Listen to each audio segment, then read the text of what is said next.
That is organisation structure. Okay, इस course में हम डिस्कस कर चुके हैं introduction and features and importance and classifications of the organisation and also discuss about the designing of the organisation structure. इस lesson में हम continue करेंगे कि कौन कौन से टाइप्स होते हैं ऑर्गेनाइजेशन स्ट्रक्चर के। Let's have a look please, types of organisational structure. आज के इस लेसन में हम डिस्कस करते हैं कौन कौन से टाइप्स हैं ऑर्गेनाइजेशन स्ट्रक्चर के। बेसिकली कई टाइप्स होते हैं ऑर्गेनाइजेशन के स्ट्रक्चर के। First is the hierarchical structure, second is matrix structure, third is the horizontal and flat structure, network structure and divisional structure, line organisation structure and team based organisation structure. Okay, इस lesson में हम discuss करने वाले हैं जो हमने red किए हुए हैं उन्हें डिस्कस करेंगे। बाकी की जो टाइप्स हैं उनको हम नेक्स्ट लेसन में डिस्कस करेंगे। फर्स्टली हम डिस्कस करते हैं हायरार्किकल स्ट्रक्चर क्या होता है, हॉरिजॉन्टल और फ्लैट स्ट्रक्चर किसे बोलते हैं, नेटवर्क स्ट्रक्चर किसको बोलते हैं, डिविजनल स्ट्रक्चर क्या होता है, टीम बेस्ड ऑर्गेनाइजेशन स्ट्रक्चर क्या होता है। ठीक है, इन्हें डिटेल में इस लेसन में डिस्कस करेंगे एंड वन बाय वन करके जो बाकी के बच गए उन्हें भी डिटेल में डिस्कस करेंगे नेक्स्ट लेसन्स में। Okay, let's have a look functional structure क्या होता है। पहले आपको पता होना चाहिए फंक्शनल स्ट्रक्चर। फंक्शनल स्ट्रक्चर के ऊपर मेरा कंप्लीट लेसन है, इसमें मैं थोड़ा सा ओवरव्यू दे देती हूँ आपको कि फंक्शनल स्ट्रक्चर होता क्या है। फंक्शनल स्ट्रक्चर में क्या होता है, जो सिमिलर सेट ऑफ एक्टिविटीज होंगी उनको हम ग्रुपिंग कर देंगे इनटू ए फंक्शन, और जो मेजर फंक्शन होंगे उनको किस में ग्रुप कर देंगे, as a department. Okay, that is called the functional structure. क्या होता है, जो सिमिलर सेट ऑफ एक्टिविटीज हैं उनको हम ग्रुपिंग कर देते हैं into a function, that is called the functional structure. अब हम बात करते हैं हायरार्किकल स्ट्रक्चर कौन सा होता है। हायरार्किकल मॉडल एक मोस्ट पॉपुलर ऑर्गेनाइजेशनल का चार्ट टाइप है। ठीक है, इसके अंदर कुछ मॉडल्स होते हैं that are derived from this model. Hierarchical organisation structure में क्या होता है कि जो एम्प्लॉय को ग्रुप करते हैं, एम्प्लॉयज को क्या कर दिया जाता है, एम्प्लॉयज आर ग्रुप्ड, और उसमें क्या होगा कि जो हर एक एम्प्लॉय होगा ना उसको क्लियर होगा having one clear supervisor. Okay, this grouping is done based on a few factor, hence many model derived from this। जैसे कि कई इसके जो factor, geographical, product etcetera. Function में क्या होगा कि जो एम्प्लॉयज को ग्रुपिंग किया जाएगा किसके अकॉर्डिंग, फंक्शंस के अकॉर्डिंग। एंड जैसे कि फंक्शनल ऑर्गेनाइजेशन चार्ट को मैं नेक्स्ट में आपको शो करूंगी, जैसे ऊपर लिख दिया हमने फंक्शनल ऑर्गेनाइजेशन, देन इसके जो चार्ट में ये फाइनेंस डिपार्टमेंट हो गया, ये टेक्निकल डिपार्टमेंट, ये HR department, then admin group. ठीक है, तो ये क्या हो गया, फंक्शनल डिपार्टमेंट मीन्स जो सिमिलर एक्टिविटीज को हम ग्रुप कर देते हैं into their function, that is called the functional department.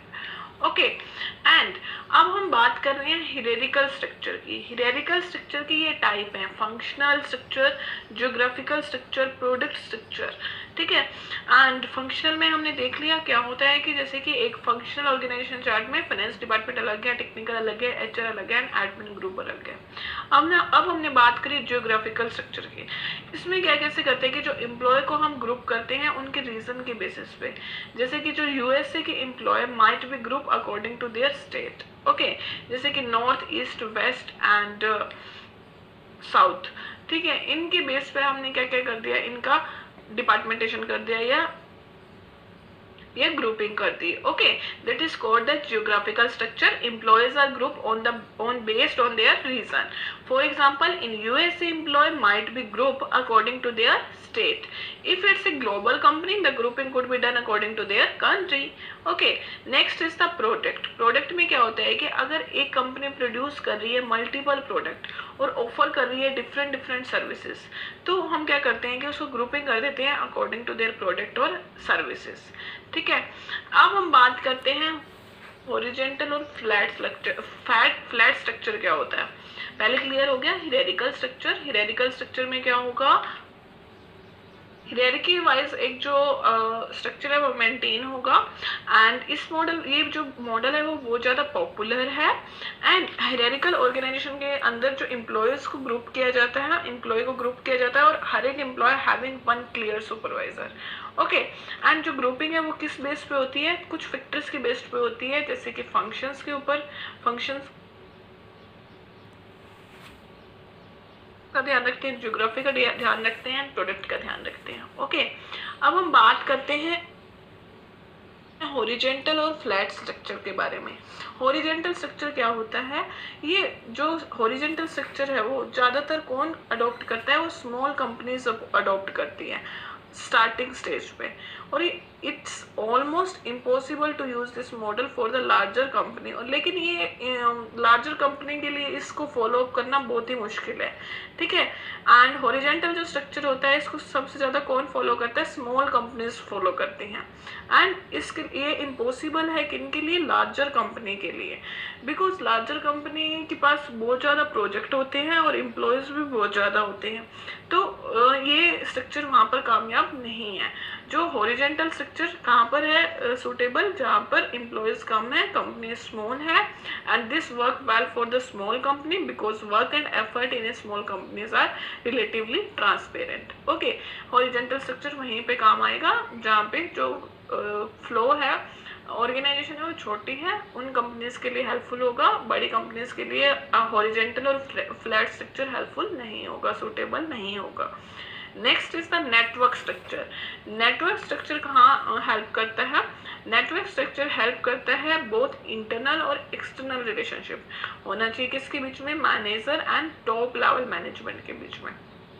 Network organisation structure help करता है कि इनको बहुत इंटरनल और एक्सटर्नल रिलेशनशिप में हेल्प करता है, उन दोनों को विजुअलाइज करने में नेटवर्क ऑर्गेनाइजेशन स्ट्रक्चर हेल्प करता है, ठीक है। एंड जो इंटरनल और एक्सटर्नल रिलेशनशिप किस किस के बीच में होता है, मैनेजर और टॉप लेवल मैनेजमेंट के बीच में, and they are not only less hierarchical but are also more decentralized and more flexible than other structure.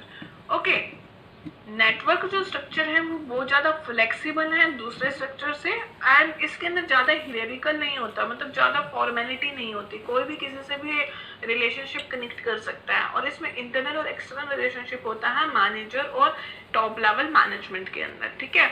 और ये जो स्ट्रक्चर है बहुत ज़्यादा फ्लेक्सिबल है rather than the other structure, और the idea behind the network structure is based on the social network. जो इसके पीछे आइडिया है ना नेटवर्क स्ट्रक्चर के पीछे, वो किसके ऊपर बेस्ड है, वो सोशल नेटवर्क्स के ऊपर बेस है। इस structure relies on open communication. जो ये स्ट्रक्चर है वो किस पे विश्वास करता है, ओपन कम्युनिकेशन पे विश्वास करता है, and reliable partner both internal and the external. Clear हो गया, नेटवर्क स्ट्रक्चर और जो रादर देन दूसरे स्ट्रक्चर है उनसे बहुत ज़्यादा फ्लेक्सिबल है, एंड ओपन कम्युनिकेशन पर ये विश्वास करता है नेटवर्क स्ट्रक्चर, एंड ये हेल्प करता है दोनों का एक्सटर्नल और इंटरनली रिलेशनशिप मेंटेन करने में, मैनेजर और टॉप लेवल मैनेजमेंट में, वहाँ पर भी जो नेटवर्क स्ट्रक्चर है वो हेल्प करता है। Okay, next is the divisional structure. Divisional structure में क्या होता है कि जो हर एक ऑर्गेनाइजेशन फंक्शन है उसका एक अपना डिवीजन होता है which correspond to the either product or the geography, ठीक है। इसमें क्या बोल रहा है कि जो डिविजनल स्ट्रक्चर में हर एक ऑर्गेनाइजेशन फंक्शन का एक अपना डिवीजन होता है to either product or the geography. Okay, हर एक जो डिवीजन है उसके अंदर एक नेसेसरी रिसोर्स कंटेन होते हैं, फंक्शंस कंटेन होते हैं जो कि जिनको ज़रूरत होती है कि वो सपोर्ट करें प्रोडक्ट लाइन को एंड द जियोग्राफी को। अनदर फॉर्म क्या है डिविजनल ऑर्गेनाइजेशन की, दूसरा नाम क्या बोलते हैं, इसको मल्टी डिविजनल भी बोलते हैं, ठीक है, और इसको डिविजनल स्ट्रक्चर को हम एम फॉर्म भी बोलते हैं। Okay, and next is the team based organisation structure. Team based organisation structure क्या होता है, team based organisation structure made of the team working. किससे बना है team based organisation structure, team working से बना है। इसका कॉमन गोल होता है towards a common goal while working on their individual task. Okay, team based organisation structure किससे बनी हुई होती है, made of the team working, और इनका मेन एम होता है towards a common goal while working on their individual task. इनका अगर वो इंडिविजुअल भी वर्क कर रहे हैं ना तो इनका मेन एम ये होता है कि जो हमारी टीम है वो जीते। दे आर लेस हियरार्किकल, और ये भी बहुत कम हियरार्किकल होते हैं, और फ्लेक्सिबल स्ट्रक्चर है जो कि रीइंफोर्स करता है, प्रॉब्लम सॉल्व करने में हेल्प करता है, डिसीजन लेने में हेल्प करता है, एंड टीम मेंटेन करता है। Okay, that is called the team based organisation structure. अब हमें ध्यान रखना चाहिए कि जो ऑर्गेनाइजेशन स्ट्रक्चर के टू पार्ट्स में हमें divided, first is the traditional structure, second is the modern structure. Traditional structure 3 types हैं इसके, line, functional and line and staff. हम इनको 1 by 1 करके डिटेल में डिस्कस करेंगे। Next is the modern structure. Modern structure के 2 टाइप्स है, project and the matrix structure. Okay, इन्हें सारा का सारा हम डिटेल में स्टडी करेंगे। पहले हम लाइन स्ट्रक्चर को डिस्कस करेंगे, after that we will discuss about the modern structure. Okay, this is all about the types of the organization structure. Next lessons में हम one by one करके complete discuss करेंगे. Firstly we will discuss the traditional, line, functional and line and staff, and other than modern structure. Modern में क्या पढ़ेंगे, project और metric structure. Okay, and please rate, review and share my lessons. Thank you.